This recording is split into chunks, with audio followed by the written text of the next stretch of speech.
Welcome to the village. Tonight, we gather in the heart of a medieval village in the year 1325.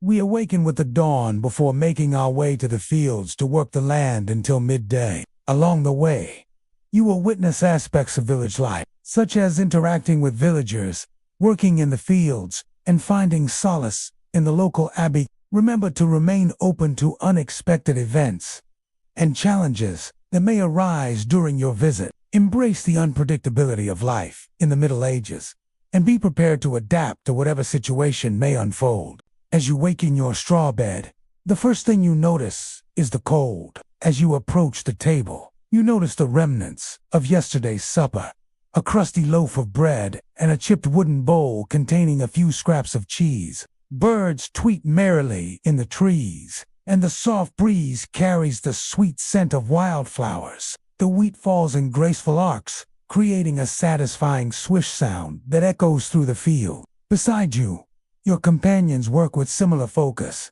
their tools flashing in the sunlight.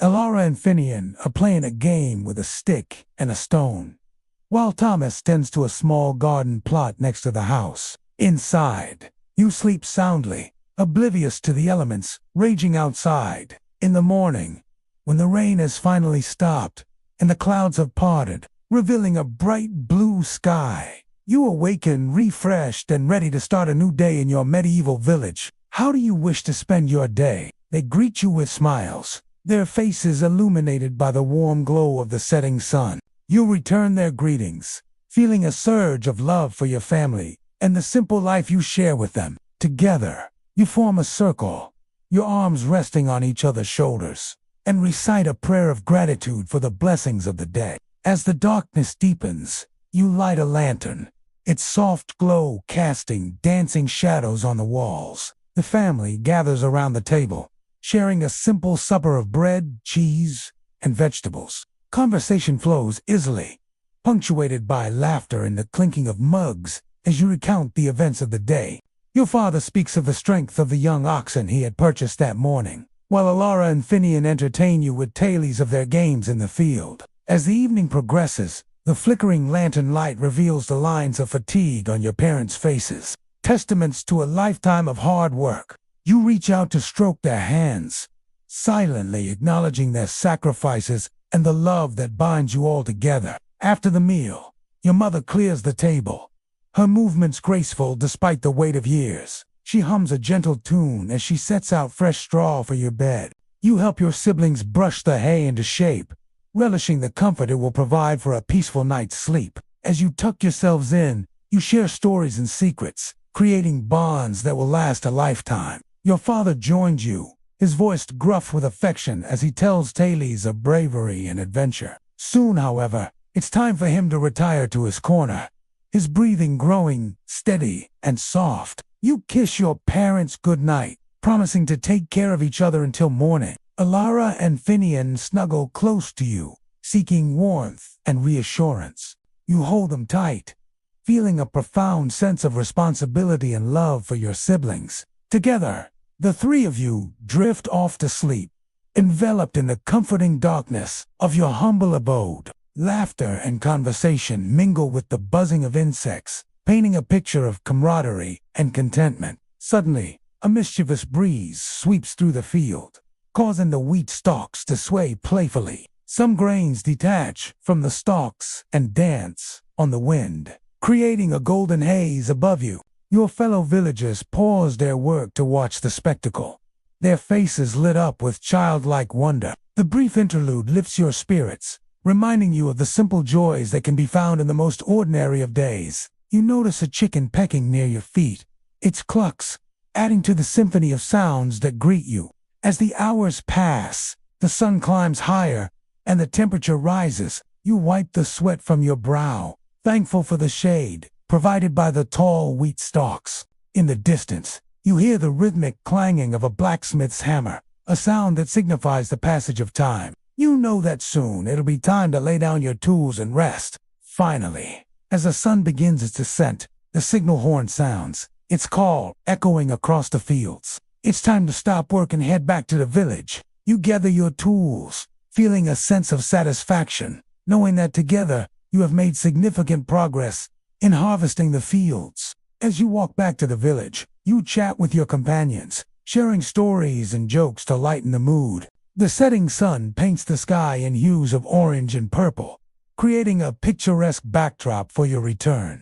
Your dog, a loyal terrier named Patch, wags his tail excitedly, eager to accompany you to the fields. You smile, knowing his presence will be a source of comfort and protection throughout the day. Ahead, the path leads to the village square, where the rest of the community is already gathering. You exchange greetings with your neighbors, sharing news and pleasantries before the group disperses to their assigned fields. As you reach the edge of town, you find your designated work area. A broad field stretches before you, dotted with patches of ripening wheat and barley. In the distance, you spot the village elder, Agnes, directing the other villagers with her authoritative gestures. You join your fellow workers, your scythe hanging at your side, ready to contribute to the day's harvest. Before you, however, sits a steaming pot of porridge. Your mother, haggard but resolute, offers you the gruel with a gentle nod.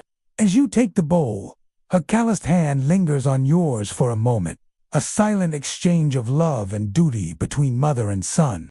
With a grateful smile, you begin to consume the porridge. Despite its bland taste, it fills your empty stomach, providing sustenance for the tasks ahead. After finishing your breakfast, you turn your attention to the rest of the family. Your younger sister, Elara, is still asleep, her innocent face framed by unruly curls. Her twin brother, Finian, sits by the window, his bright eyes gazing at the windmill on the horizon. He seems lost in thought, dreaming of adventures beyond the fields. Your father, Thomas, is sharpening his tools, his brow furrowed in concentration.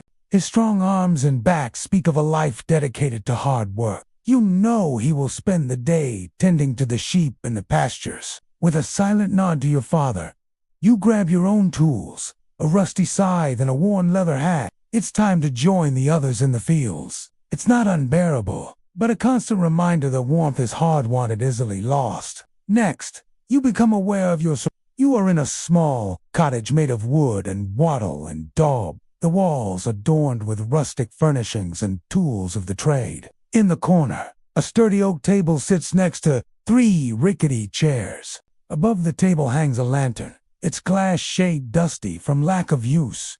On the table itself, a Bible rests next to a worn pewter. Opposite the table, a fireplace anchors the room, its hearth piled high with ashes from last night's meager fire. Near the hearth, a large chest stands, its surface scratched and scarred from years of use. In the opposite corner of the room, a narrow cot is covered with a threadbare blanket, serving as the bed for the family. Next to the cot, a dresser holds a tarnished mirror and chipped delf. Beside the dresser, a stool with a basin and a wooden platter containing a toothbrush, fashioned from a twig. By the door, a yoke and a pair of worn leather shoes wait patiently. Outside the window, you see a lush green field stretching into the distance. A weathered windmill stands proudly on the horizon, guiding your gaze towards the vast expanse of rolling hills and farmlands that surround your humble abode.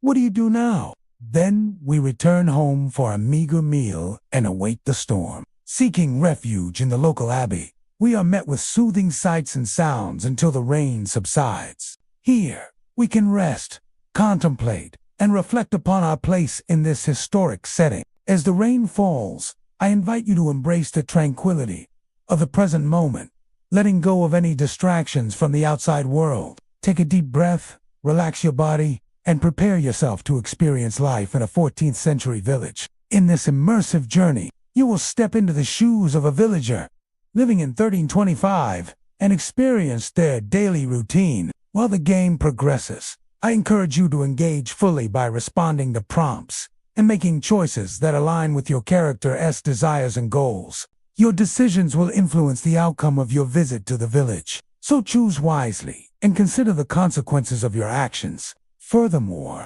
I want you to embody the mindset and mentality of someone living in 1325.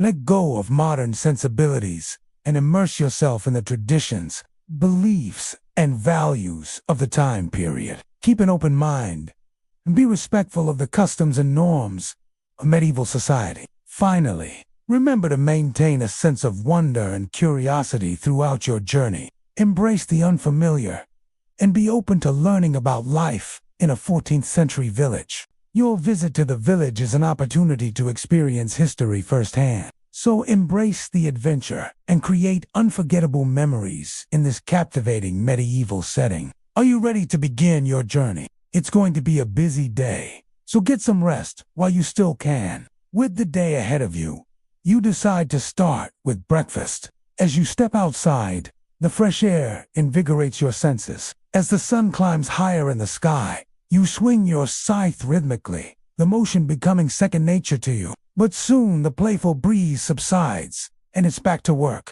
Upon reaching your cottage, you find your family gathered in front of the door. The rain continues throughout the night, drumming a steady beat on the roof of the cottage.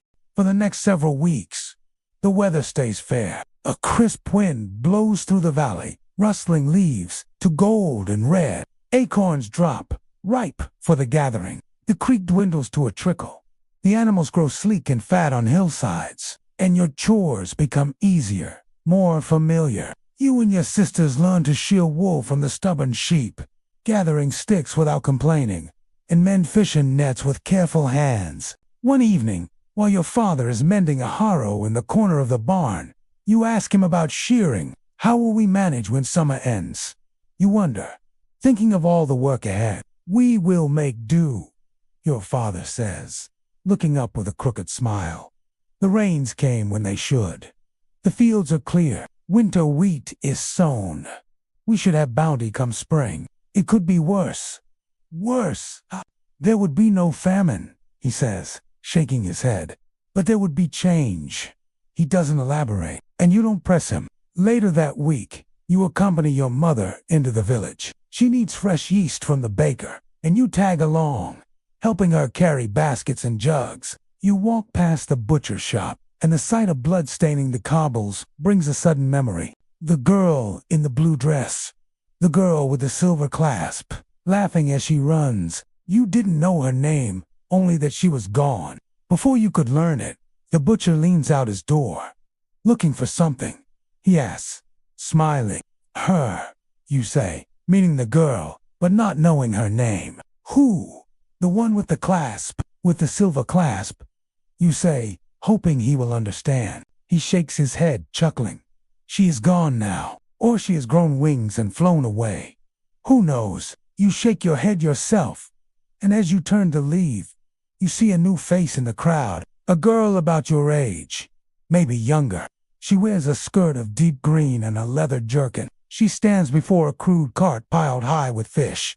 You don't remember seeing this cart before, nor do you recognize any of the fish. Some are small and silvery, some are dark and scaled, some are dried, some are fresh. The girl bends to pick one up, and you get a glimpse of her face. She has a slash of red across her nose, a necklace made of bone, and a tangle of dark braids falling down her back.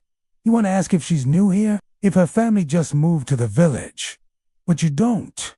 You keep walking. You tell yourself it isn't rude to stare. You haven't seen anything like it before. Those are river fish, a voice says. Beside you, you jump. It's the butcher. He stands close. His apron is stained with red and brown.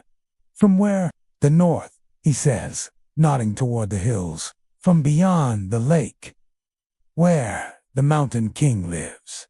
In the castle of stone, he points to the girl. She is new here. Her people are learning our ways. You frown. Are they not welcome? The butcher shrugs. Welcome and safe are two different things. He returns to his work, leaving you to ponder his words. Welcome and safe are two different things. The words echo in your mind as you reach your own home. Chapter 14.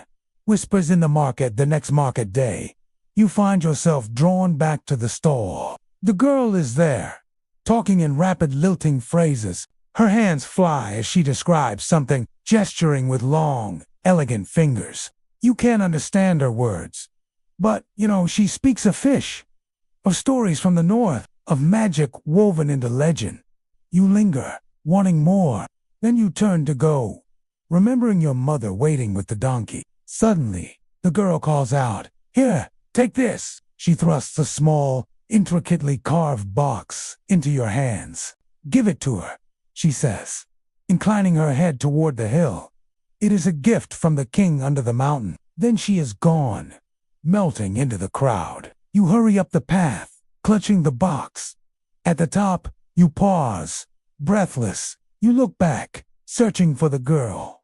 But she is nowhere to be found. You creep closer to the house, holding your breath. Peeking through a window, you see your mother seated at the table, sorting herbs and roots, clutching the box. You slip inside. Chapter 15. Gifts and goblets. Your mother looks up as you enter, a smile touching her lips. You know that smile. It means she knows something, knows more than she is saying. "Look what I have," you say, opening the box. Inside, nestled on velvet, is a goblet. It is shaped like a chalice, taller than your hand, crafted of silver and etched with strange characters. The liquid within gleams green. You don't touch it. Instead, you ask, "Where did it come from?" "A friend," your mother says, rising from her seat. She takes the goblet in both hands. "Mayhaps we should light a candle." You help her find a holder and steady it on the table. As the flame catches, the liquid stirs, and you see the reflection of a face, pale and regal, framed by a crown of twisted branches and thorns. Chapter 16. The King Under the Mountain. Your mother sets the goblet down quickly, as if afraid it might burn you. "Do not stare so hard," she murmurs. "You might invite trouble." "What kind of trouble?" you ask, frowning. She sighs, running a hand down your arm. "Some things are best left alone. Some gifts are best unopened. Some legends are best undisturbed. The king under the mountain is very real, and he does not take kindly to visitors." You want to protest? You want to tell her you weren't staring, that you don't believe in mountain kings, that you won't start a war, but you don't. Instead, you watch as she blows out the candle, plunged in darkness. The room seems smaller, colder, and you wonder what secrets it holds, what treasures or terrors lie beneath the earth, what faces lurk in the shadows. Grinning, waiting, you tuck yourself into bed that night, but sleep does not come as too many questions spin in your head. And in the quiet, cold hours before dawn, you think of the girl with the silver clasp, the whispering voice, the box of thorns and greenwood, the king beneath the mountain, stirring in his stone sleep. And you wonder, what if he were to wake? What if the earth rumbled and split open, and he stepped out, demanding tribute, vengeance, or maybe just a friend? You hold your breath, listening. The wind rattles the shutters, but beneath the sound, you swear you hear a low rumble, like the growl of a hungry beast. Then silence. Perhaps it was just the wind, but perhaps, just perhaps, it was the king stretching in his unending sleep. "Oh, hello there. Welcome back. Or perhaps you're new here. Well, either way, I am delighted to see you. This is the third book of our reread, and we're almost at the halfway point. Can you believe it? Again, there's no joy in this, but there's hope. There's something to strive for. There's something better than the gray world she lives in right now. We hear that the protagonist's little brother sucks his thumb and her father snores. This time of warmth, of sunlight spilling over hay bales, etc. Dreams are a huge part of this story. They offer an escape from reality, but they also give clues about who the protagonist might become. Remember that she dreams of helping people, being a healer, and that desire leads her to take action in the waking world. Her mother sighs in her sleep. These are all very human things. And of course, this stranger is going to shake things up. The protagonist continues to help her mother. Work fades away that encounter with the mysterious stranger. You know, sometimes when a big event happens, people might dwell on it for days, but for the most part, they move on with their lives. They have things to do. They have to keep going. And that's just it. Life goes on.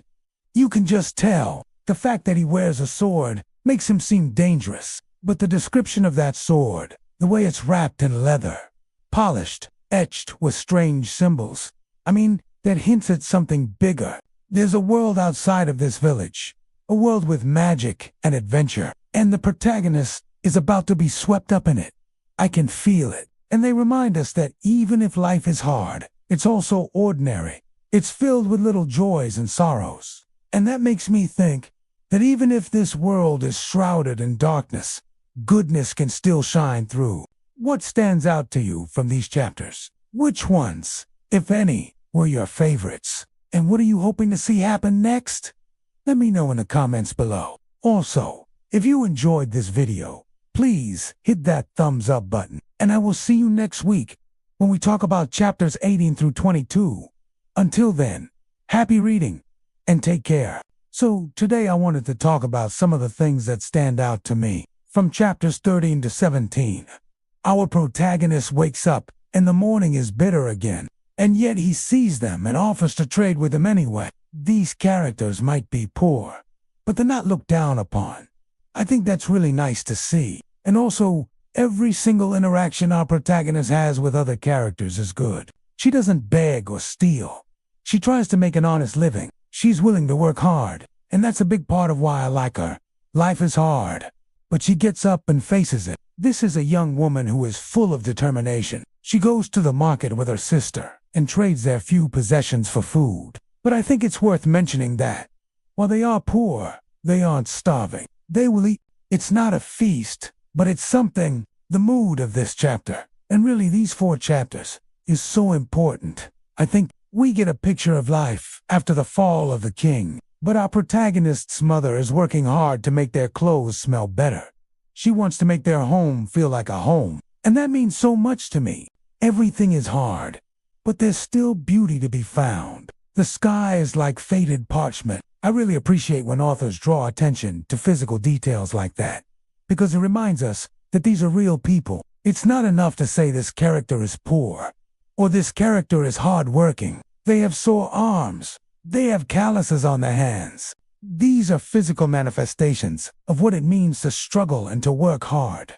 And I think it's really effective. The children's laughter is like the flutter of birds. There's a carefulness in the way the main character eats her dinner. She's making each bite count. These aren't exactly cheerful circumstances, but they're not hopeless either. And I like that balance. I also have some questions for you guys, because I really would love to hear your thoughts as we go along. You know, the children playing, someone repairing their roof, the family eating. Even though this story is told from the perspective of one girl, it never feels like she's completely alone. There is a sense of an entire community struggling to survive and just trying to get through each day.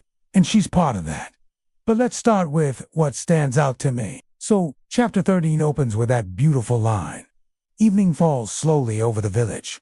I also really loved how we got a little glimpse into the community. Then, of course, there's the dream. Our protagonist dreams of warmth and sunlight and fresh bread. And speaking of darkness, chapter 14 opens with, that night, the clouds hang low. Oh my gosh, it just feels like this story is written in watercolor, doesn't it? Notice how each chapter begins with such striking imagery. No stars, no moon, only the endless hush of wind across stone. This world is dark and silent, and I like how that silence is emphasized. Sometimes silence can be kind of awkward, but here it's peaceful. It's like everyone is resigned to this fate, and they're accepting it by not fighting it. They just live in it, and that's kind of inspiring to me. I also really like the details we get about the family. And then, of course, that ending, in the stillness, you dream. Which brings me to chapter 15.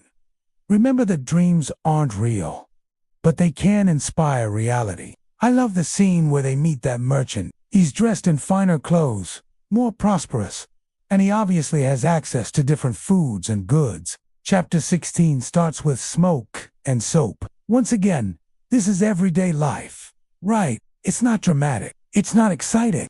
And then of course, There's a detail about the protagonist's arms aching from carrying water, and then suddenly, a stranger arrives in town.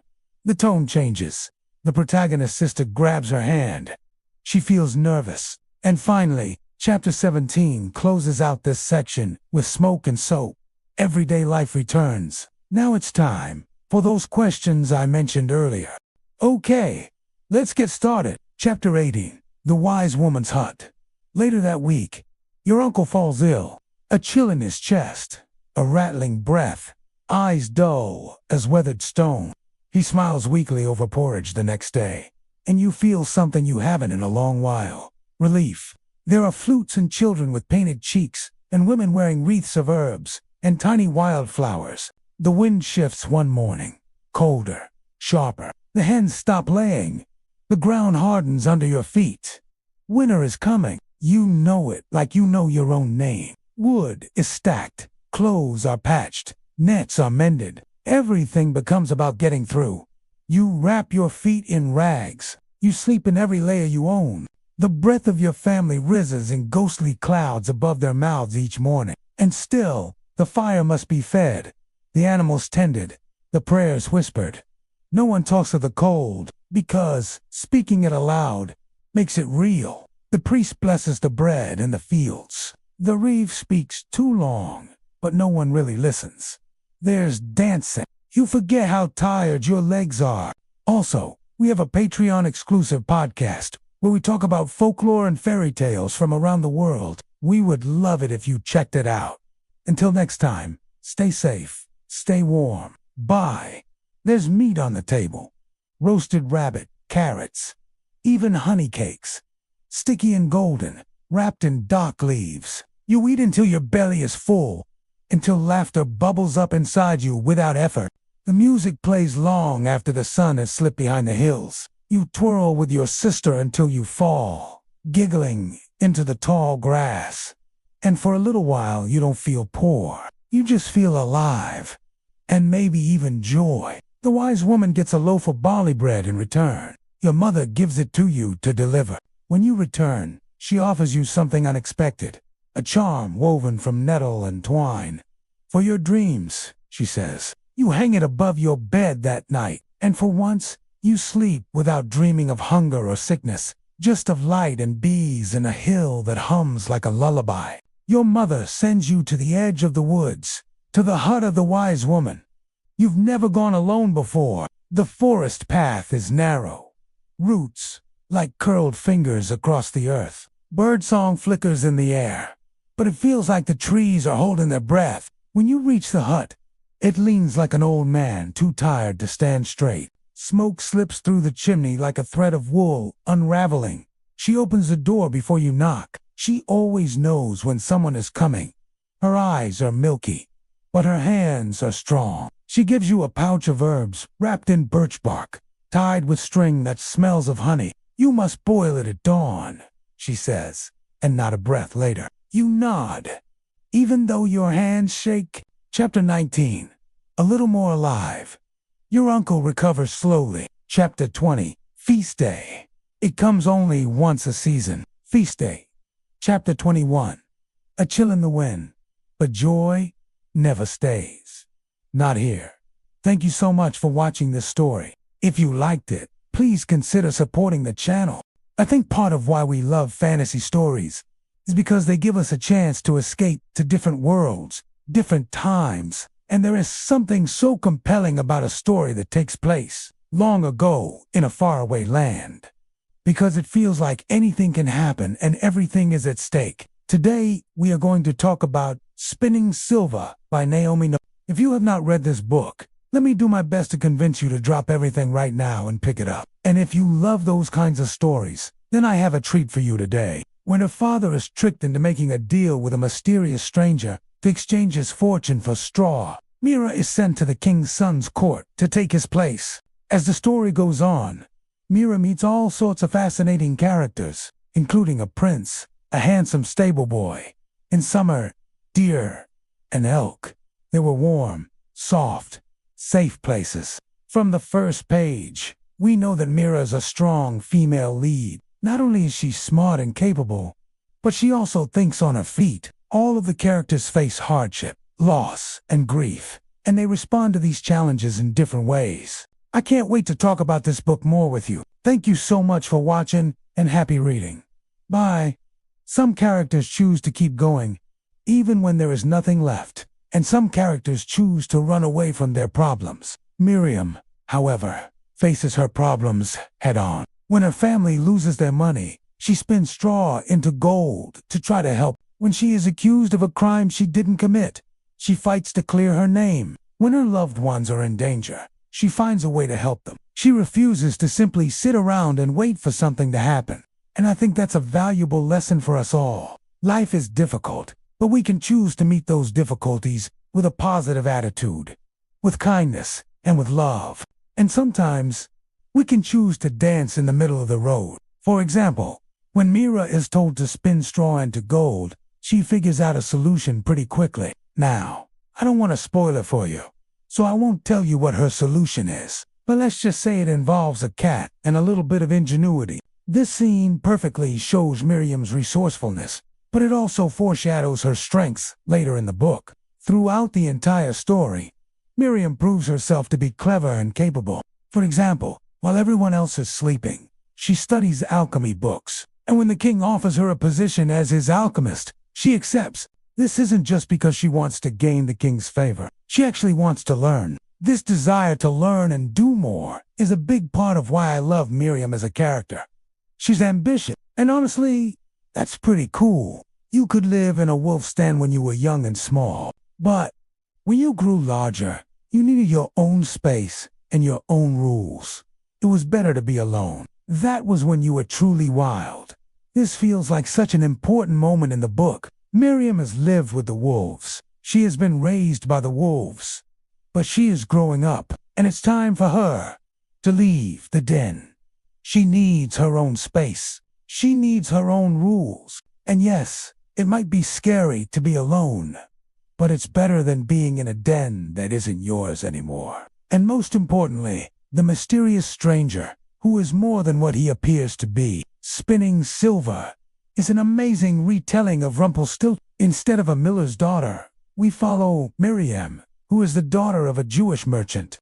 And then there's Itzik, a Jewish wandering scholar. He acts as a mentor to Miriam, helping guide her and protect her along her journey. And then we can't forget about Mordok, the mysterious stranger, who shows up early in the story. He is an incredibly compelling character, whose motivations change throughout the story. And as soon as he shows up, he immediately changes the trajectory of the story. The world of Silver is unlike any other fantasy world I've ever read about. She layers these fantastical elements into the story slowly, and by the time these details are revealed, they feel like they've been there the whole time. It's inspired by Slavic folklore and Jewish folklore, which leads to some very interesting, unique, and delicious world building. Here are some of my favorite quotes from the book. Winter had come suddenly, driven by an east wind and smelling of distant snow. The sky was full of geese flying back to warmer lands. When rooks were king, the world would turn upside down. He looked at the girl, a wild creature made tame. Was she still a wild creature? Had she ever been? My favorite thing about Novik's writing is that it makes you feel something. And that's really hard to do with words. Like, just look at this description of winter. It had begun without warning, driven by an east wind and smelling of distant snow. Distant snow. What does that mean? How does snow smell? Snow doesn't have a smell. That's a thing that exists somewhere else. So it must be that the cold winds have traveled so far that they've brought with them the scent of snow from a place no one has been. This is an author who thinks about the world and who is willing to share the way she thinks about the world. And this world feels so richly imagined. We see this especially in the details. Small details, like how there are 3 seasons instead of 4, or how people have indoor plumbing. And none of this ever feels like info dumping. Even though Novik has created a completely new mythology, all of these elements feel like they belong in this world. And the reason that they feel so natural in this world is because of how good of a world builder Novik is. And then there's the prose. Oh, my gosh, I am telling you, this book reads like a dream. Like, look at this passage from chapter 43. In spring, the wolf's den could hold cubs and rabbits and fawns. Another thing I really love about this book is the characters. We also get great supporting characters, too. There's Kara, Miriam's older sister, who is kind and loving, but also ready to sacrifice everything for her family. One of the themes that runs throughout the entire book is survival. Overall, I give this book a 5 out of 5. Now I need to hear from you. Have you read this book? Let me know in the comments. Welcome to the series, A Day in the Middle Ages.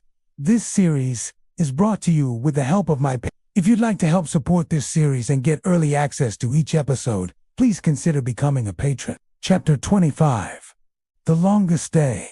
The rooster crows at his usual ungodly hour, but you are already awake. As dawn bleeds into day, you watch from the window as children chase fireflies near the hedges.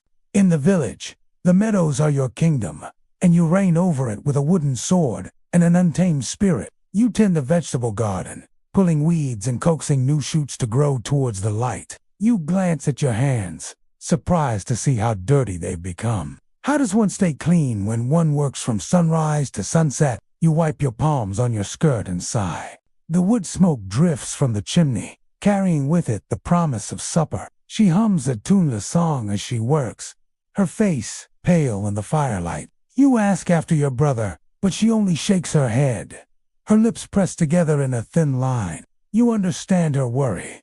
You, too, fear for Thomas. He has been your constant companion since you were old enough to toddle. Who would play with you now if he were gone? She strokes your hair. Her touch is familiar and comforting as the bedtime stories she used to read you. And that, quietly and without fanfare, is its own kind of triumph. This series is brought to you with the help of my... If you'd like to help support this series and get early access to each episode, please consider becoming a patron. The series is also supported by a digital store where you can purchase medieval-inspired art and merchandise. If you'd like to check it out, please visit the store.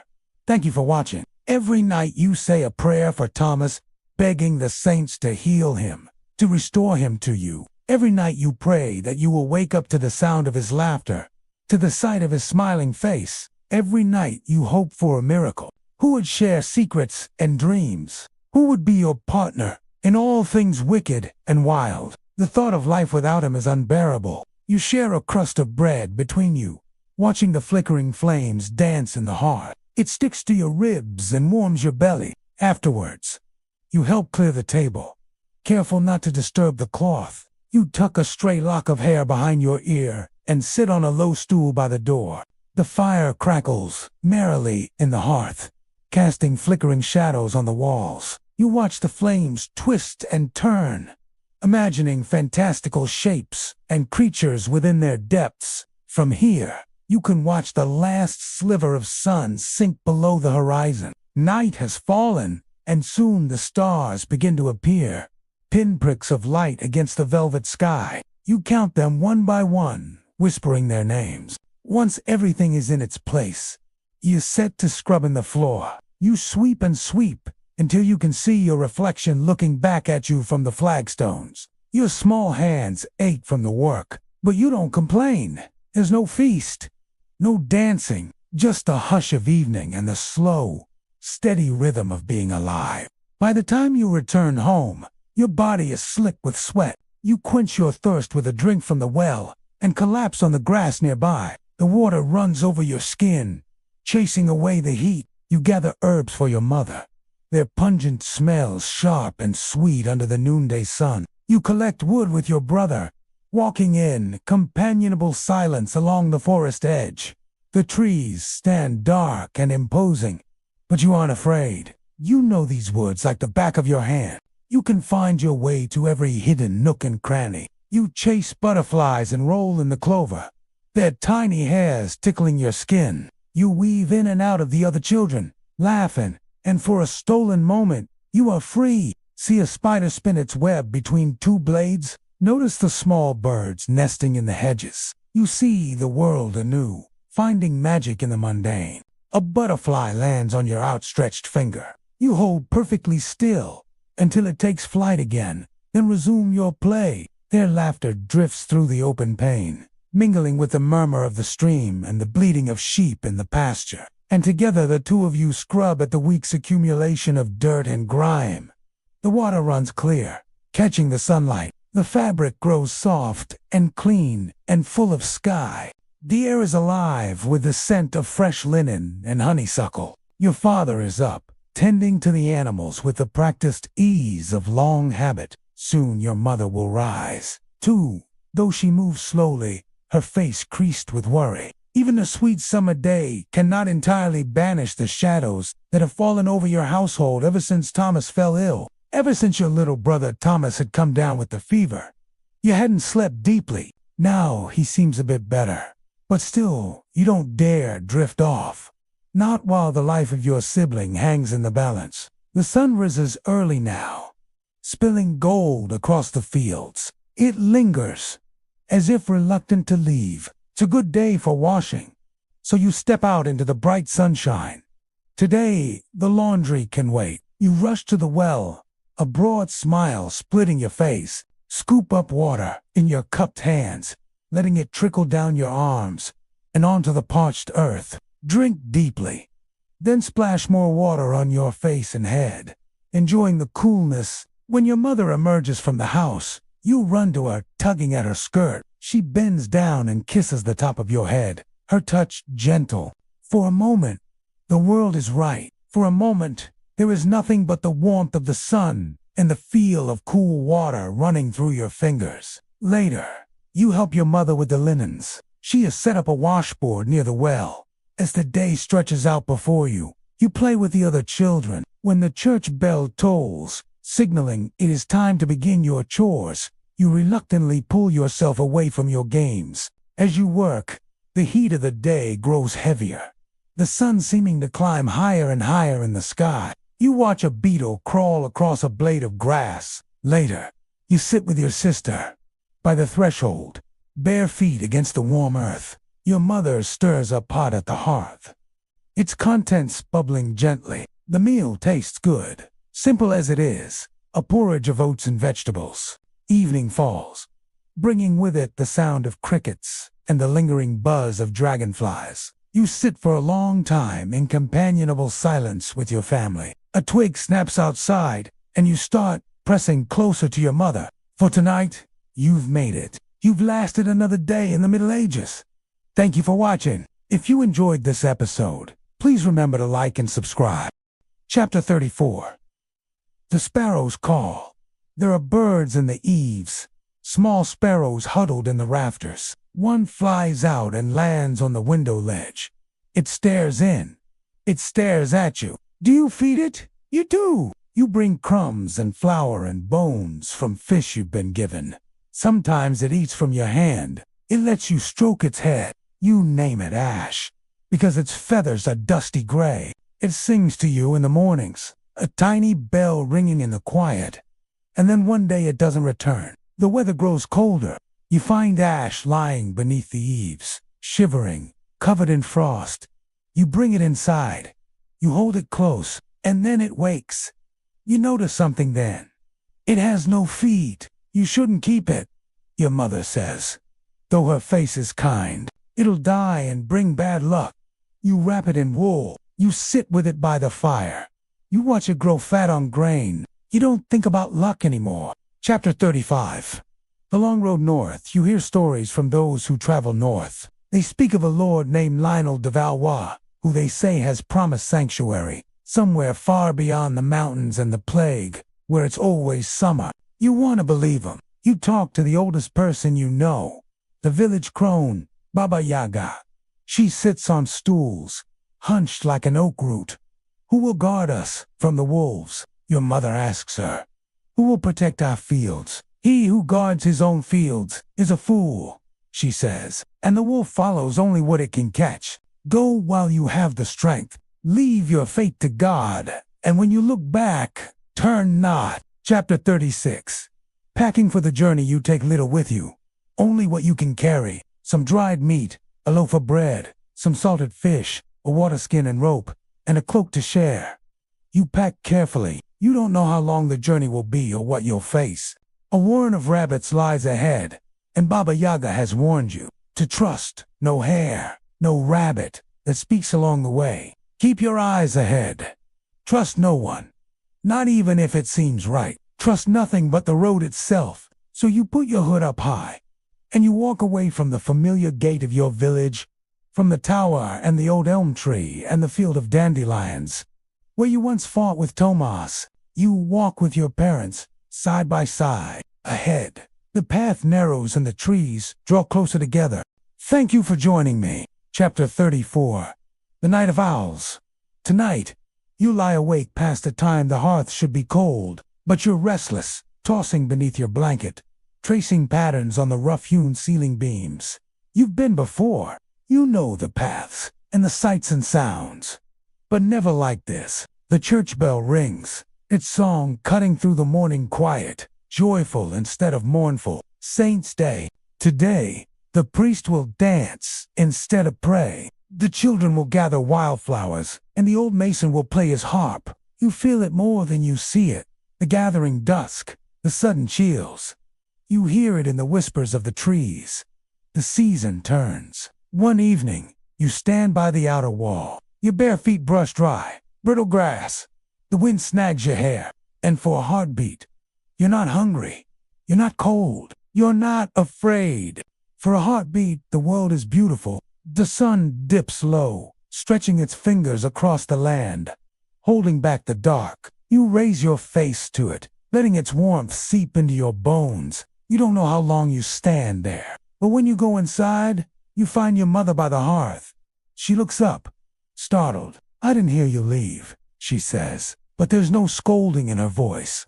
It was a good evening, you say. She nods slowly. The silence stretches between you. Then she reaches out, touching your cheek with a fingertip. Every night can't be beautiful, she says, but every morning can be new. Rise with the sun and be grateful. Hold on to that, little one. And you do. You rise with the sun. You greet the new day with everything you have, because maybe that's all we can do. Maybe that's enough. Even your mother hums as she kneads dough, though she'll swear a saint hasn't cracked a smile since Judgment Day. She dusts your shoulders with flour to make you look brighter for the occasion. You twirl, watching the specks fly. Your sister wears her finest dress, the one with the gingham collar. You trade places as you walk, pretending you're offering her a gift. She lets you walk ahead, but only until you reach the bridge. Then she grabs your hand, running faster than you can go alone. You pass houses hung with greenery and people leaning from windows.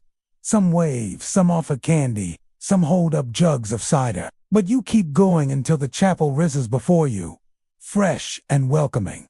The old harp strums, off-key, but not unwelcome. You sing along with the other children. When the priest arrives, he carries a flower instead of a book.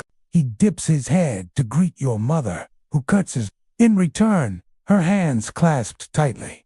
The service is different. The pews are empty. The font overflows with lilies instead of holy water. You kneel where the ground is soft and watch as the priest dips his finger in the font, making the sign of the cross on his palm. For blessings given and for those to come, he murmurs. Then you all repeat it.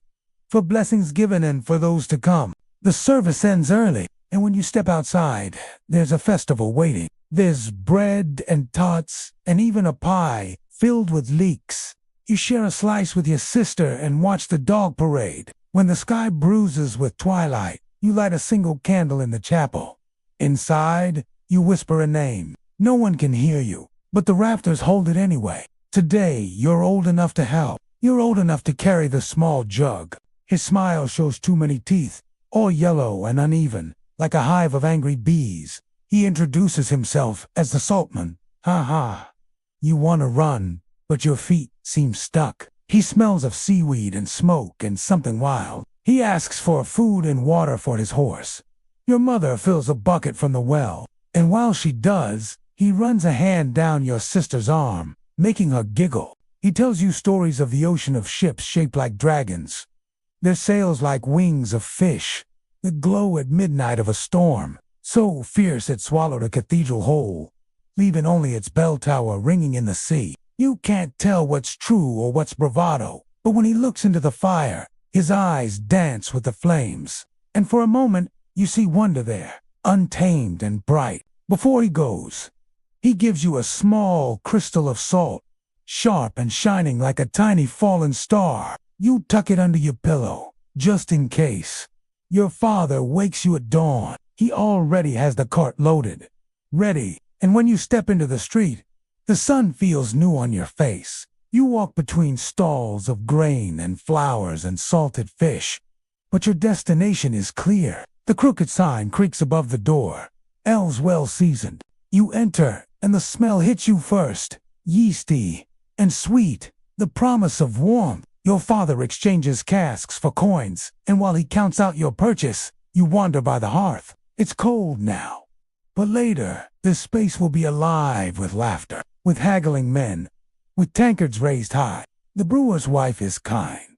She offers you a boiled sweet. It sticks to your fingers and tastes of spice and honey. She tells you a story of a sly fox that outsmarts a peasant. You listen intently, not because you believe in talking foxes, but because her voice is warm, and the story, like a simmering brew, chases away the chill of the morning. When you leave, you clutch your cask like a treasure. Later, you tell the tale to your sister. She pretends to be unimpressed, but she lingers after you say, and then the fox takes the goose and splits the pie into 3 pieces. And she asks, "Did he eat it all?" And you answer, "Yes," and you both laugh. The shutters are warped and they creak against their hinges, a constant whisper against the roar of the woods. Outside, a single owl calls. Then there's 2. You sit up. Are you hearing the shadows? Or does the darkness itself speak through those hollow cries? You press your hand to your chest, feeling the steady drum of your own heart, slow and sure. Like the falling night, the straw mattress cracks softly beneath you. You hear your sister shift in her sleep, her breath hitching ever so slightly. The owl calls again, closer now. A warning, not a threat, just a watcher. Just a witness to a world that never truly sleeps. So you lie back down and pull the covers tight, tucking your chin into your chest, listening to the forest hush. The owls still watch us, but you're no longer afraid. Instead, you feel a kinship with that wild cry echoing in the dark. For isn't that what we all are? Children of the night, born from the shadows, forever changed by them. Now close your eyes, little one. The moon will guard your dreams tonight. Sleep well. Chapter 35. A cask of ale and a story. It's market day. Chapter 36. Saint Este, you wake to the scent of rosemary and wood smoke curling beneath your door. Chapter 37. The saltman's teeth at night. A stranger comes to your door. He rides a shaggy horse piled high with sacks. Chapter 38. The sky changes. The days grow shorter, colder. Here's our last 5 chapters. That little crawling whisper beneath your collar, behind your knees, at your scalp. Lice. The priest says they're a gift from God, a reminder of humility. The elders say it's a noble's hunting fire gone wrong. Once your cousin dug 4 turnips and found you were so hungry. The barley cakes smelled like heaven. The eel pie still steamed. You ate too fast. Now, your belly roils like river water, your lips dry, your skin hot, your eyes flutter like wings. Your mother places a damp cloth on your forehead. She whispers the names of saints. You only hear the rise and fall of her breath. Then sleep, and the bread tastes better than you ever remembered. They buried it again. No one tills the earth too deep in that field anymore. A stranger sets up outside the chapel wall, a tinker with a box full of wonders.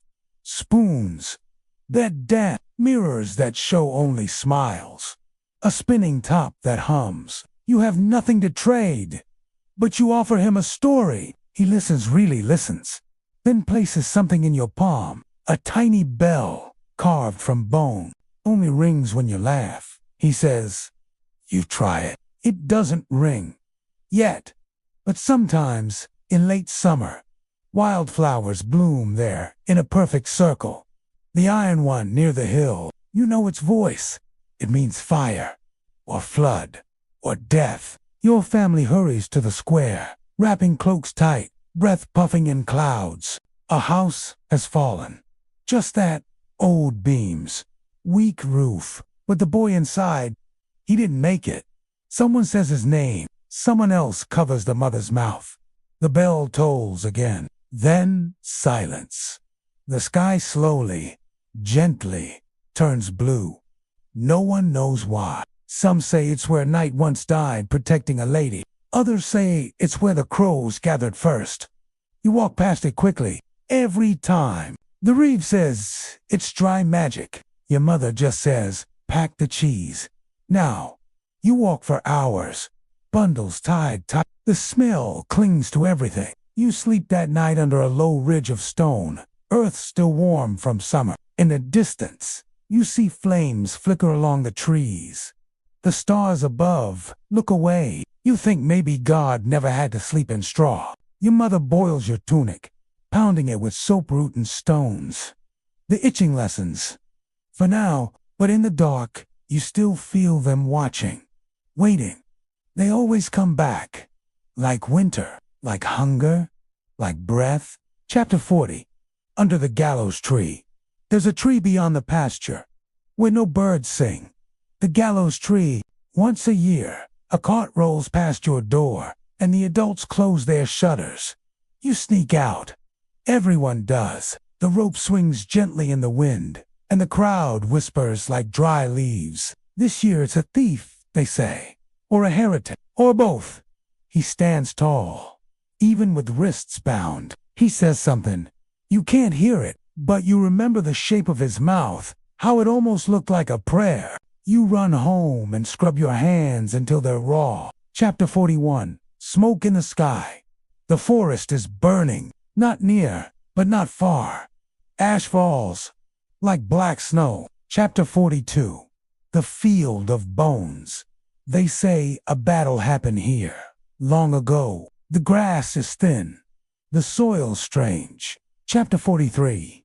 Feast day illness. Chapter 44. The tinker's box. Chapter 45. The waking bell. Before dawn, the bell rings, not the chapel bell. My little friend, now listen closely. Tonight I will tell you the last 10 stories. Are you ready? Yes. Very well. You ask your grandmother. She doesn't flinch. Light a candle, she says, but only if you're not afraid to see. You do. Nothing appears, but the air warms. The shadows soften, and you sleep deeply that night without dreams. When you wake, the candle is still lit and melted in a perfect circle. Then let us begin. You walk from the chapel to the well, singing a hymn you only have. No one speaks loudly. No one runs. Just flickering light. A tail of fire that lingers even after sunrise. The priest calls it a sign. The healer calls it a warning. Your neighbor calls it a star, born too fast. You just watch it. It holds no lesson. It was never meant to be understood. And for a moment, you forget the aches in your back, the grind of the grindstone, the hunger waiting on your doorstep, because something up there moved, and that means something might change. But you, my inquisitive one, you pried, and so I told you tales of the ancients.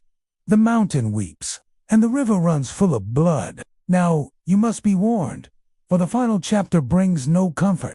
And the feeling that the world has been turned soft for just one night, your grandmother says nothing, but she crosses herself. You want to tell your father, but his face is buried in his work. Whatever comes, stay inside. When the light fades, he leaves. Your dog whines, hides his face between his paws. The mountain coughs, then roars. Stones come tumbling down. Your house trembles. Your father grabs his axe. He looks at you, but his face is hard as stone. Stay inside, he says. Something is coming. You can feel it. You huddle by the hearth. The stones keep falling, and you pray the earth will swallow you whole. Outside, your father screams. Once. Just once. Then silence. You creep to the door, Peeking out, you see a new gash in the mountainside. And at the bottom, something stirs. It smells like sulfur and old magic. You turn and run. You hide under the table in the corner. You don't dare look, but you hear rocks grinding and the river singing. And when you finally peek out, your father is gone. And the mountain gapes wide, open as a tomb. A boy about your age sells paper roses dipped in honey. Keep them safe, my little friend, until the day you must tell them yourself.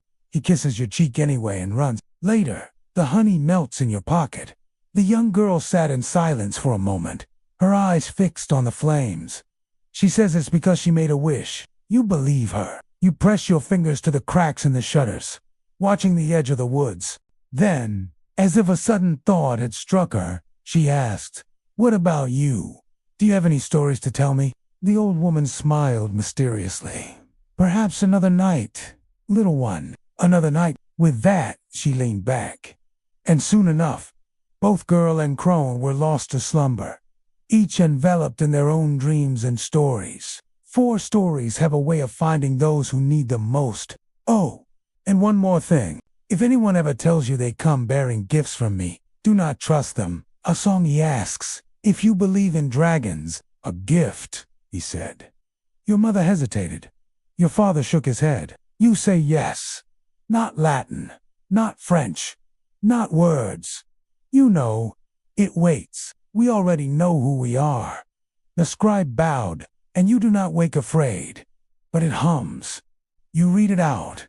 Loud, just a whisper. Nothing happens. I am the keeper of these tales, and I send no one to share them. Those who bring my stories to others do so with my permission. The kind that blink like eyes and breathe slow as sleeping dogs. Now, go on, little one. The world needs you. You follow, just for a step or two. You give him 1 copper, and he gives you a flower. Then he leans close, whispers, "1 kiss for luck." You laugh, and you forget the boy's face. But the copper is gone, and somehow your heart feels warmer. Your sister's lantern catches a spark and glows brighter than the rest. You feed what you fear, he mutters, far off at first. Just echoes, then closer. 1 shape, then 2, then a 3rd slipping between snow-heavy trees. The village dogs do not bark. Even the pigs are quiet. You and every child carry lanterns made of waxed paper and tallow. The reeve gave him a bell, told him to ring it if anything moved. He stares at the trees like they might blink. You sit with him for a while. Share a crust, because it's dark, and it's better to fear dragons than the silence. When you go home, he's still staring at the trees, and the bell is still in his lap. He offered to write your family's names in the book of light, parchment. But that night, your dreams are full of stars. Not cold stars, but warm ones. In your dream, one lands on your hand. It doesn't burn. No need, he said. But as he left, he whispered something low. Words live longer than bodies. You remember that. Later, you write your own name in the dirt with a stick. Then you blow it away, just to see if it's true.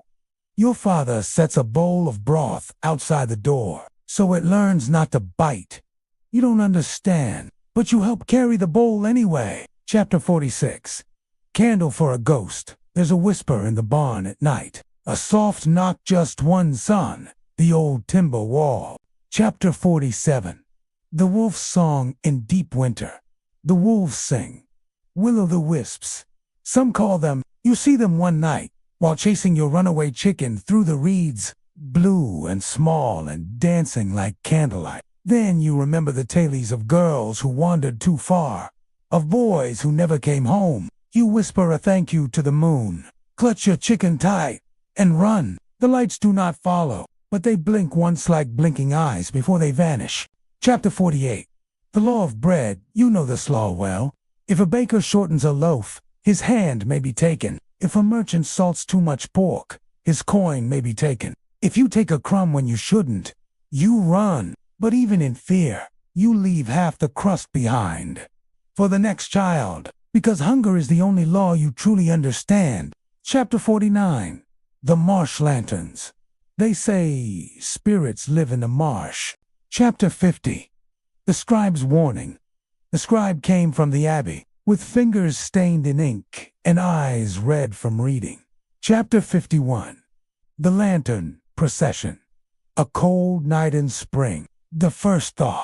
The first crocus bloom. Chapter 52.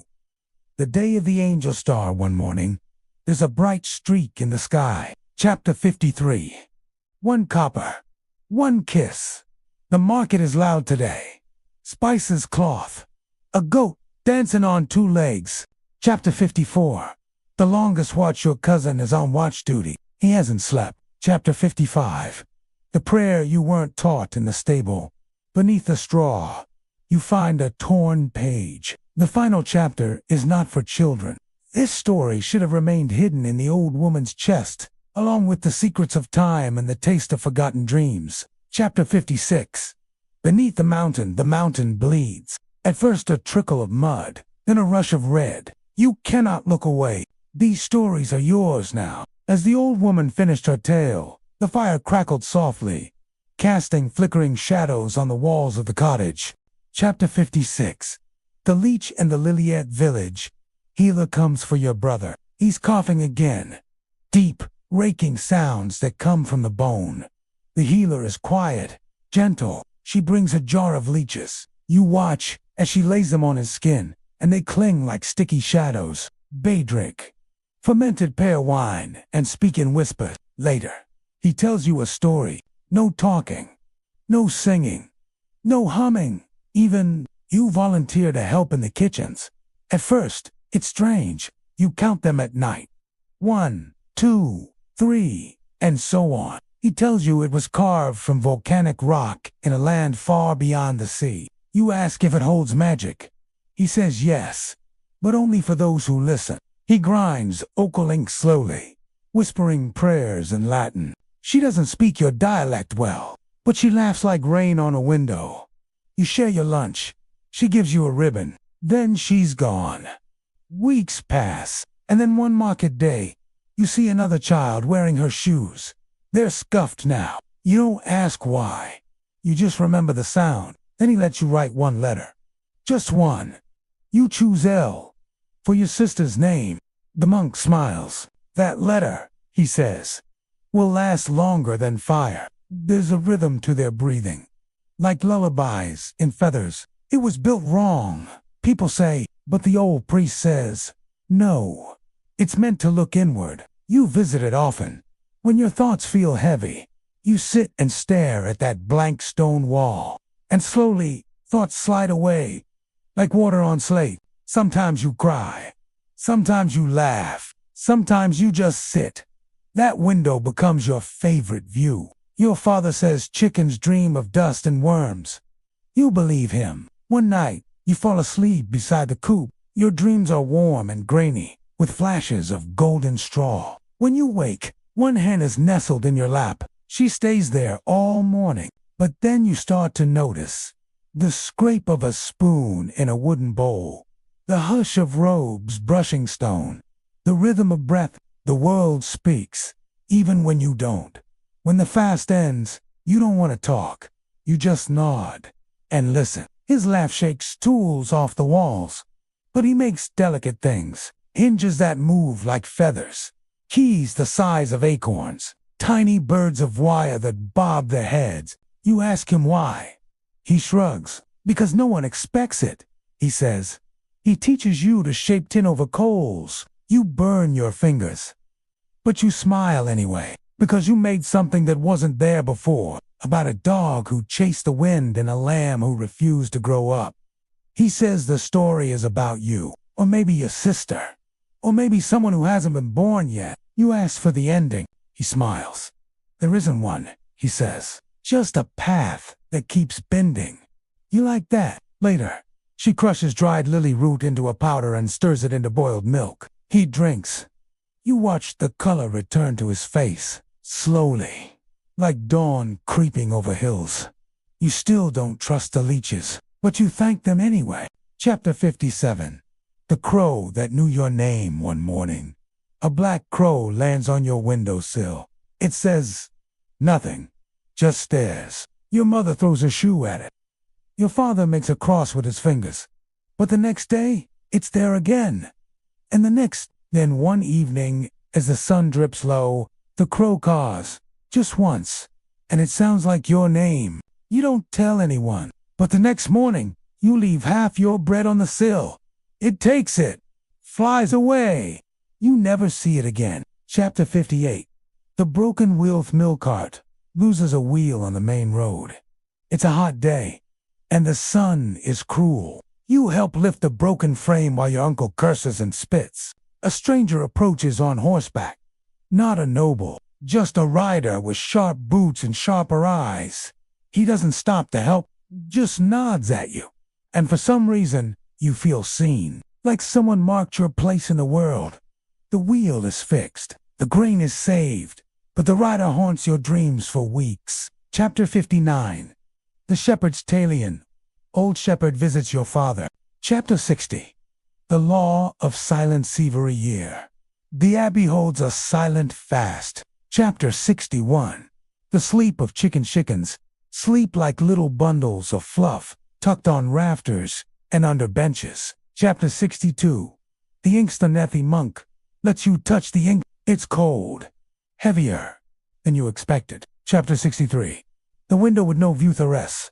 A chapel with a window that faces a wall. Chapter 64. The blacksmith's hearth. Blacksmith is giant-handed and Chapter 65. The girl in red shash visits from another village, her red shoes clicking like music on stone. Chapter 76. The doves, the lord and lady Vizia from the manor. They bring 2 doves with them, caged, fat, white. They are released in a courtyard. You watch them circle. Stupid, you think? What good is that? The Lord smiles. A sign of peace, he says. But you aren't so sure. You see the way the lady looks at the villagers. Suspicious, distant. Peace is quiet. Peace is nothing. At night, their cages lie broken. You find the doves by the well, dead. You bury them in the garden. Chapter 77. The spider's secret when you were little. Your grandmother spun tales of a spider who spun gossamer threads, threaded gold. She said it hid treasures in the woods. You didn't believe her, but after she died, you came back. You found the tree, hollowed and gnarled, just like she described, and inside, you found a box, lined with silk, containing 4 smooth stones. Your grandmother was right. You keep the box. Chapter 78. The old bridge. You see a boy sitting on the bridge. It's a new bridge, strong and sturdy, but he's waiting for something. You stop to watch. A moment passes. The river ripples below. Then a dog splashes out of the water, wagging its tail. The boy's face breaks into a smile. That's all it takes. Chapter 79. The shepherd's warning you. Find a dead lamb in the field. Its neck is twisted, one eye hanging. The shepherd shakes his head. Wolf, he says. At night, you wake 2 screams. Wolf, you shout. Your father grabs his spear. He goes silent. There's nothing. In the morning, the sky is full of birds. Hawks, you think. The shepherd says, don't trust your eyes. If they're open, you'll see the truth. Chapter 80. The Mountain Man. A mountain man visits the village. He has a thick beard, pockets full of herbs. He talks of faraway places and strange beasts. He scares you, but also excites you. You ask if you can come with him. He shakes his head. Not this time, he says. But when you see him again, you ask once more. This time he nods. You leave without saying goodbye. Chapter 81. The 3 trees. The village grows. New trees. Small saplings, placed carefully in the ground. One is an oak, strong and tall. You think it will live the longest. One is an ash, graceful, elegant. You think it will bear the most fruit. But the third is a pine, twisted and dark. You don't like it. The village elder says, don't judge a tree by its needles. Look at its roots. And then he leaves. You don't understand. But you dig around the pine. The roots spread wide, taking in all the earth. Maybe you think the elder was right. Chapter 82. The shadow teller. You hear drums. Then a bark. Something is coming down the road. You push through the crowd. The first rays of sun hit something standing before you. A man, tall and dark, wearing black. You don't know him, but he knows you. He opens his cloak and reveals a shield. The first rays of sun hit something standing before you. A man, tall and dark, wearing black. You don't know him, but he knows you. He opens his cloak and reveals a shield. It's covered in symbols you've seen before. The badger, the fox, the hawk. Your jaw drops. He pulls back his hood, and you see your reflection. Chapter 83. The bird keeper. You find the bird keeper tending his aviary. It's filled with beautiful birds, singing loudly. But you only have eyes for one. It sits alone in the corner, silent and gray. The bird keeper sees you looking and says, "That one doesn't sing, does it?" You shake your head. "But its silence is music," he says. "A song without words is still a song." You walk away thinking about the words. Chapter 84. The haunted cradle. You see a young mother rocking her cradle. It's an old cradle, passed down from a grandmother who got it from hers. You don't know the story, but when you look closer, you see a scratch on the wood. You reach out to touch it, and the woman flinches. "Don't," she says. You can't fix it. You don't know what she's talking about, and you don't want to ask. Chapter 85. The weaver's riddle. You watch a weaver at work. Her loom makes a strange clicking sound. She's weaving a pattern you've seen before. The border of a tapestry in the manor. It took years to make, but she seems to know it already. You tell her that. She looks up, surprised. "I just remember a dream," she says. And then she goes back to her work. You don't understand, but you memorize the pattern. Chapter 86. The coin collector. You find an old man sorting coins. There are copper, silver, and gold. But what catches your eye are the scratches on them, each telling a story of its own. The old man sees you watching and says, "These coins are my friends. Their tailies are my only treasure." You spend the afternoon listening, realizing there are many stories left in you. Chapter 87. The mill by the river. You play near the mill. You turn the crank and watch the grain turn into flour. It fills the bag, sack after sack. You help carry it home. As the day grows long, you take one last look at the mill. That's when you notice the carving on the wall. A face with flowing hair, smiling down at you. You smile back. Chapter 88. The broken flute. A traveling musician stops by the village. He plays songs of adventure and love, and every note echoes in your chest.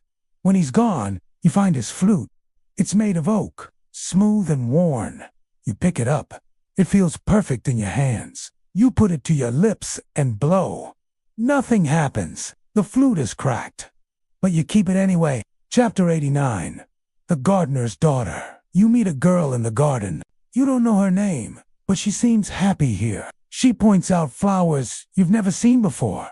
Some with 7 petals, some that look like dragon eggs. She says the gardener named them. You don't understand.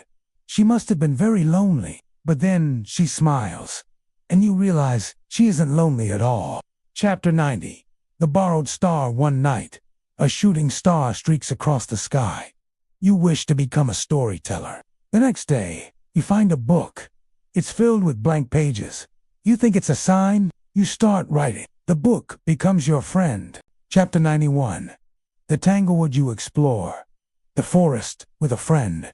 You run until you're lost.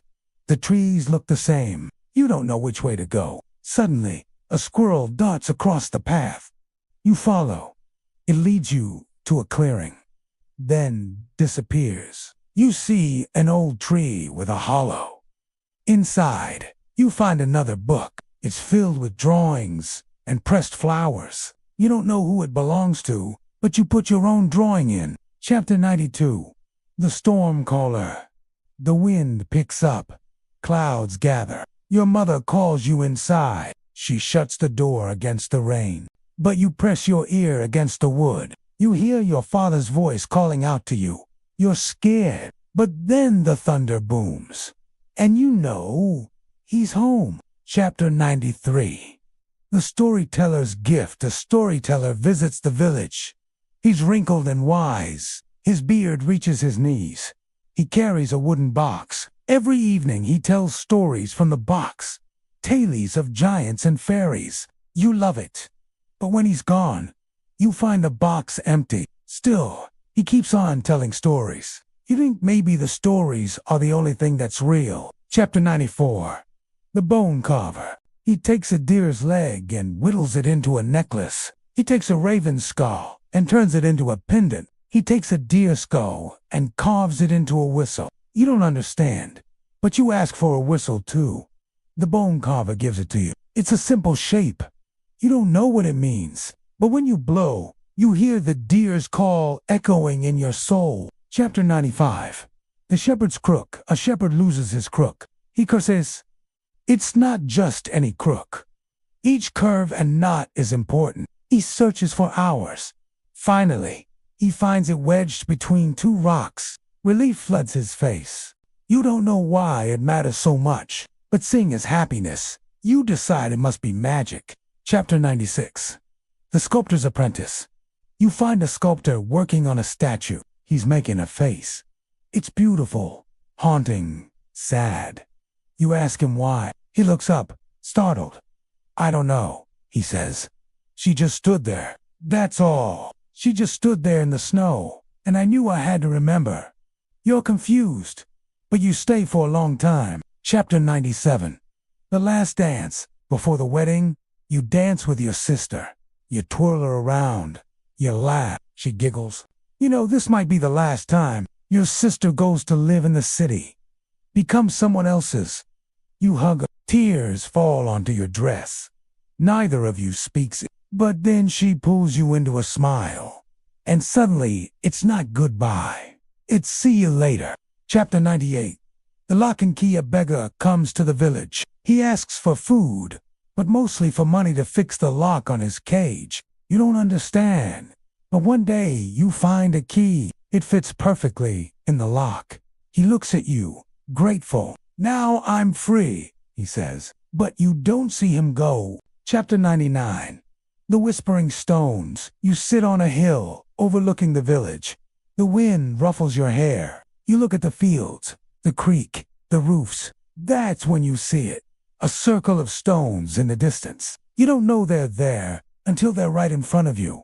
You step closer and hear voices. They're whispering your name. You don't stay long enough to hear what they say. But as you walk away, you hear them laughing. Chapter 100. The Empty Cradle. You see a cradle swaying by itself. It's old and beautiful. You reach out to touch it, and the rocking stops. Then you see the inscription carved on the side, "For our unborn child." Your heart aches. You don't know the parents, but in that moment, you feel their grief. Welcome back, Sika. Please choose wisely, for each path leads to a different realm of wisdom. Let's begin. Chapter 86. The Mason's Whisper. A stonemason once told me that each block remembers every hammer blow, every chisel touch, drunkards staggering home.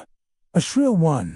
But one evening, a stranger entered, and the bell didn't ring at all. Soon everyone was coughing, racked with chills, and burning with fever. A constant drone, like the monks humming while they prayed. Old Magda told them, "Don't you worry, child. If it's meant to be yours, it'll come back the next harvest." That same child was picking apples when they found a copper coin inside one, not in melody, but in the way crusts cracked when broken. They say villagers heard lullabies in the cooling rack. I tried it once, eating a piece still hot from the oven, and the warmth moved through me like a song I'd always known. For a moment, I forgot hunger, worry, time. New stories await in the next chapter. Will you continue your journey? Turn the page and discover more parables. Only bread, only now. Do you remember the taste of freshly baked bread? Has anyone ever shared a piece of theirs with you? Everyone gasped. How did it get there? Old Magda only smiled mysteriously. Panic rippled through the village. The abbas gathered us all and sang a slow hymn. One voice, steady, then another joined, then a third. But on certain days, you hear faint ringing, as if the earth has swallowed a choir. The elders call it Belfield. One says it's where a forgotten chapel stood. Another claims monks vanished there long ago. I walked there once, alone, lay down in the center and listened. And yes, I heard bells, but they weren't calling. They were welcoming. What sounds touched you the most? Can you hear them right now? Close your eyes. Listen. What do you hear? Sounds of traffic, birds, distant laughter, perhaps even the whisper of bells in a far-off place. These sounds weave a tapestry of life, a melody that marks our passage through this world. Every note, every beat resonates with stories, memories, and emotions. By the end, the whole village sang. When the song ended, the stars returned. No one explained it, but ever since, when the moon fails to rise, I hum the same melody, just in case. What song comforts you the most? Which tune chases away the dark? I suppose it's easy to dismiss her words as just an old wives' tale, but maybe there's something to it. Sometimes life gives us answers wrapped in different packages, even pennies and apples. Now it's your turn. Share your experiences, your interpretations, and your own tales. Let our thoughts mingle like music in a grand symphony of understanding. Remember, it's not just about the destination. It's about the journey and the connections we make along the way. One brother said the bees sang hymns. Only the plants understood. Another claimed bees carried confessions from flower to flower. I didn't know which to believe, but sometimes I sat in the grass with my eyes closed, listening to their golden prayers. Have you ever talked to bees? Are they a blessing or a curse? Do they sting or soothe? I think they only answer to those who seek them out. Are you afraid of bees? What secrets do they hold? My mother went out, despite our fear, returning with herbs, hot claws, and whispers of prayers. She brought back remedies and hope. Each time she went out, she returned paler, but always she sang softly on the way to bed, and so did we. My grandmother said it's from a away born on midwinter's night. She claimed it brought extra warmth, even when there's no fire. I scoffed at her stories, but one snowstorm, the coals went out, and the cottage turned to frost. Mother huddled close to the hearth, but I curled up in the fleece and slept. I dreamed of green fields and woke up warm and cozy. Now it's faded and frail, but the memories it holds are as comforting as fresh snow. Have you ever held something like that in your life? What stories do you tell yourself to keep warm? We sang until spring came and chased away the sickness. The priest handed me a blank page. Read it on sunset on the equinox, he said. I forgot at first, but weeks later, the day arrived. I sat by candlelight and watched the sun dip below the horizon. As darkness fell, letters bloomed on the page, dark and delicate. You are not alone. It wasn't a psalm or a prayer, but the words touched me nonetheless. I keep the page forever. It faded in time, but the warmth never did. What letter changed your life? Can you still feel its warmth? Then we planted a small rosemary bush in her honor. Even now, when I pass, it smells like safety. Do you remember when the world felt colder than it should, and the only thing keeping you warm were the songs of someone you love? What songs do you remember? We paused in our drinking to stare at the newcomer. They didn't speak, just walked to the hearth, warmed their hands by the fire and sat in silence. When the others left, I poured them a mug of ale. They drank deeply, and when they set it down, there was a pouch of gold on the table and an empty chair. Next morning, the landlord found the stranger had taken the bell down. It was rusted shut, so now we have no way of knowing if it was a welcome or a farewell. If they're coming or going, all we know is the bell hasn't rung since. What do you think the silence meant? Welcome, warning, good riddance. I laughed, thinking it a boast or a joke. But one dusk, I pressed my ear to the cathedral's cold foundation and I heard it. A faint knock, then another, like echoes repeating through time. So this old masonry is alive somehow. Does it hurt? Does it remember? I asked. The mason only shook his head and said, "They don't. That's why we bury our mistakes and more." I never looked at stone the same again. Do you hear it? The slightest tap, a heartbeat within the hardness, a tiny sigh, and you can almost see the ghost of a craftsman, weathered face, creased in concentration, arm muscles straining against ages long gone. Some say it's madness to listen to walls, but some say we build cathedrals in blood, sweat, and tears. And I think there is truth in both those sayings. Some hear no more than silence, but those who listen with their hearts might just hear the truth. Chapter 87. The Tavern Bell. There was a little brass bell above the old tavern door. Its chime changed depending who entered. Regulars after work, a dull chime. Chapter 88. The cough of the village. A cough started one bitter winter and moved from door to door. First the baker's boy, then the blacksmith. Chapter 89. The choir of bees. There's an apiary behind the monastery. Most avoided it, but I loved the sound. Chapter 90. The lost penny tale. Once upon a time, a child dropped a penny in the well and cried for hours. Chapter 91. The winter fleece. An old sheepskin hangs by my bed, stiff, yellowed, smelling faintly of dust and moth. Chapter 92. The letter with no ink. Chapter 93. The bread that sang. One baker could make loaves that sang, or so the story goes. Chapter 94. The night of no stars. One evening the sky turned black, not with clouds, but as if the stars had vanished. Chapter 95. The field of bells. There's a meadow where no crops grow, just grass and wind. Seeker, these parables are like pebbles cast into a pond, disturbing the stillness and creating ripples of thought. Are you ready for more tales? Take a deep breath in ... and let it go. Let the sounds around you fall away. Like snowflakes settling on old stone, they dare you to draw one. On your seventh turn, the rope jerks. No one knows who lights it, only that it's always glowing above the sea cliffs, guiding lost fishermen home. You volunteered to sit vigil one cold night. Hours pass, the flame flickers, you nearly doze. Then footsteps, a man in a heavy cloak, arrives, nods, and tends the wick. Each autumn, children leave thread and pins at its roots. Just one. No one dares touch it. You do. That night, a voice whispers soft, kind. She tells you her name was Linnet. She died in the snow, waiting for someone who never came. You return the glove to where she waited. The next morning, it's gone, but the wind seems warmer.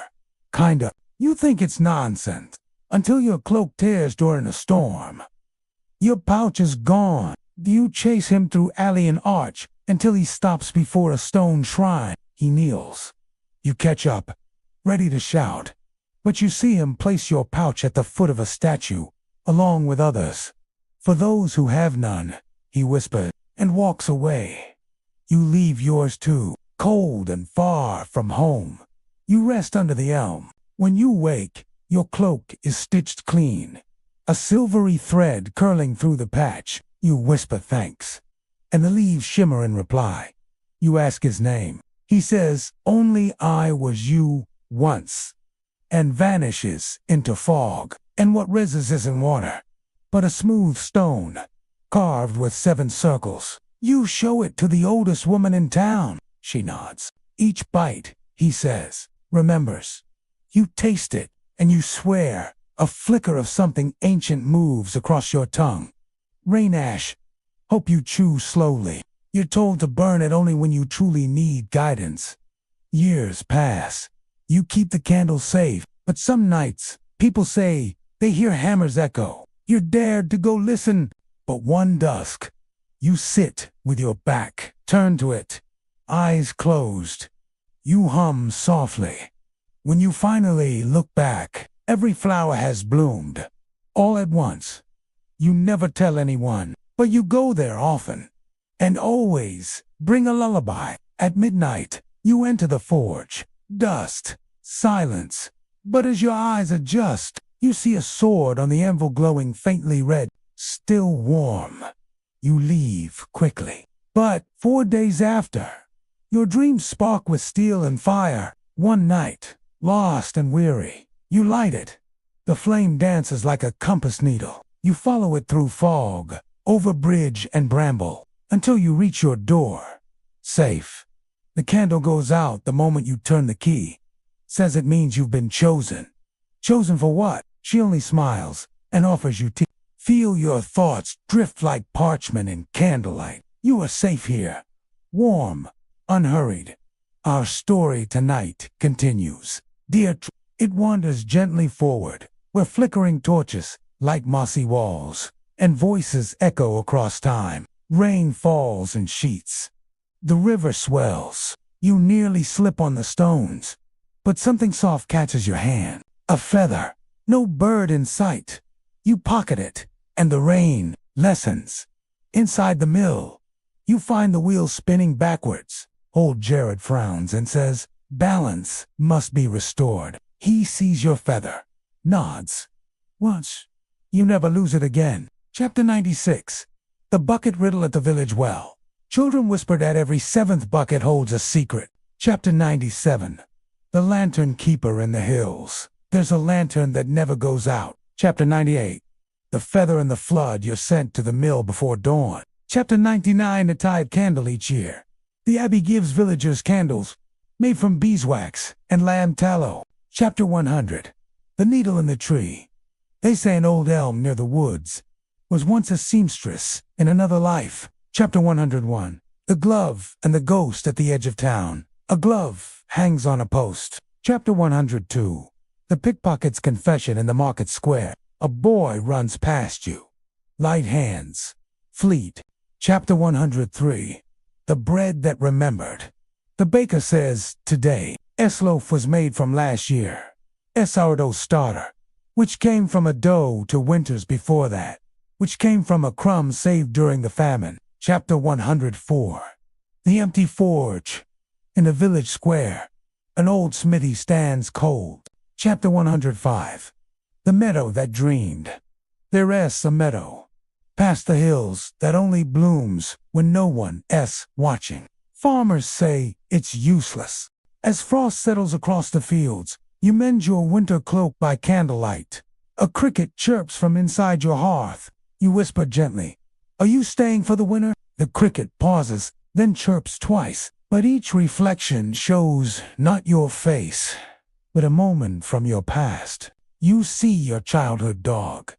Your sister's smile. The treehouse you swore had magic.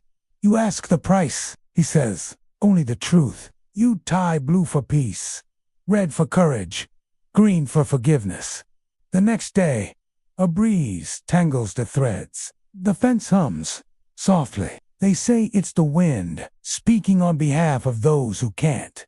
In a clearing hung between 2 trees, the bell swings gently in windless air. Not of saints, but of the quiet laborers who never spoke but built a world of echoes. You run your fingers over one name, N.A. The stone is warmer than the others. You kneel and whisper, thank you. The bells chime once, though no one pulled the rope. It rings once. You feel something inside shift, like remembering a word you didn't know you'd forgotten. It trots into the woods, pauses at a clearing, and is gently bathed by a group of monks. The pig doesn't squeal, just sighs. They tell you, he's our brother. In a way, you say nothing. And from then on, you leave out oats, not because of curses, but because it's full, not of bones, of dreams. Each tree planted above someone's final wish. That's why the apples taste of longing. That's why, when you bite one, you remember things you never lived. You leave it there.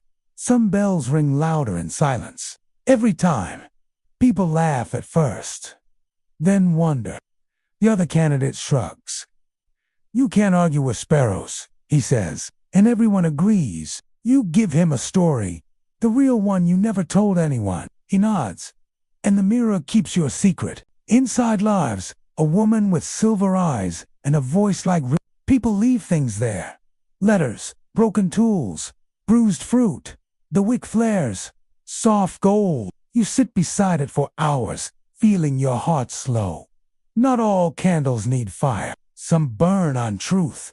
You eat politely, but as the night wears on, you taste honey, cinnamon, even roasted chestnut, turnips.